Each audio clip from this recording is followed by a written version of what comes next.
Choisis la vie. Le concupiscible.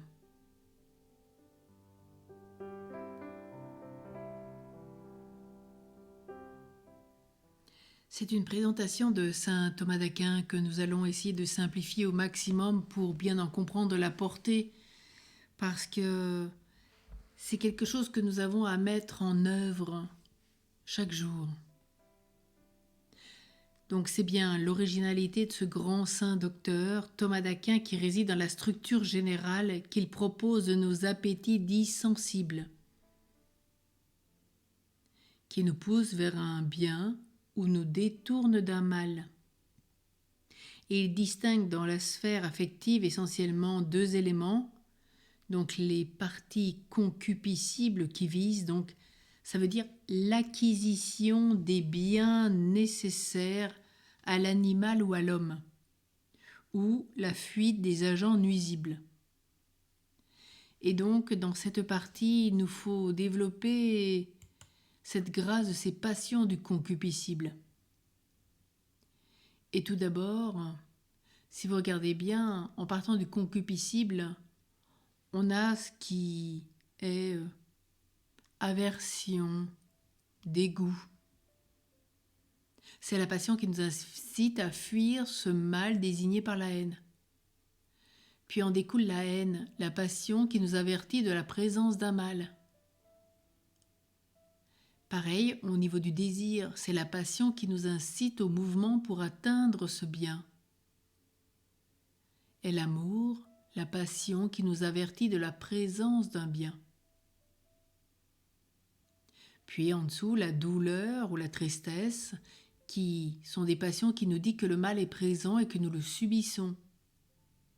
Que la douleur relève plus du corps et que la tristesse relève plus de l'âme. Et puis le dernier point, c'est le plaisir et la joie. Satisfaction ressentie quand nous atteignons ce bien aimé et désiré.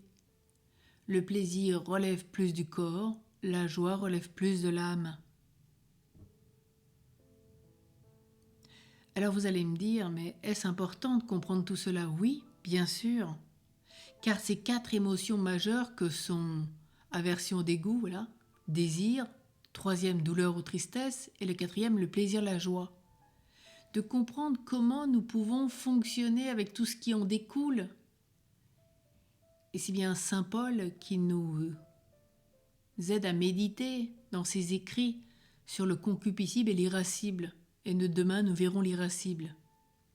Mais aujourd'hui, bien comprendre que l'amour, c'est bien cette inclination de la puissance affective pour le bien. Et son contraire, c'est la haine. Comprenons bien que si nous désirons donc quelque chose de bon, le mouvement de l'appétit vers un bien non encore possédé, on disait, son contraire, c'est l'aversion ou le dégoût.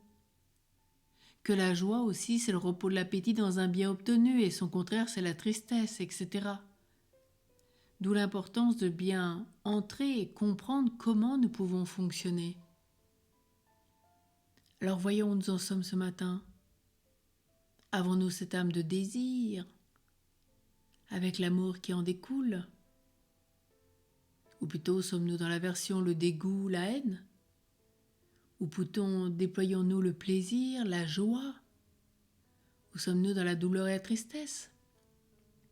Et peut-être que ce matin, nous éprouvons les quatre. Mais l'essentiel est de bien nous connaître, bien nous comprendre. Car plus nous nous connaissons, plus nous pouvons développer nos talents, plus nous pouvons œuvrer sur nous-mêmes. Et aussi nous comprenons comment le démon nous atteint. Et comment, en nous comprenant mieux, nous aimons mieux Dieu. Et de ce fait, nous pouvons mieux combattre contre le démon, contre la chair, contre le monde. Et c'est une vraie grâce de bien se connaître.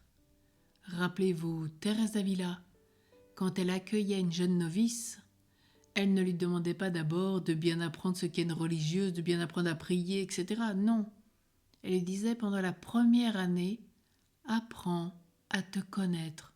Là est l'essentiel. Le reste viendra après. Alors nous aussi aujourd'hui, commençons à bien nous connaître Et si nous nous connaissons très bien, tant mieux, remercions Dieu, car c'est une vraie grâce.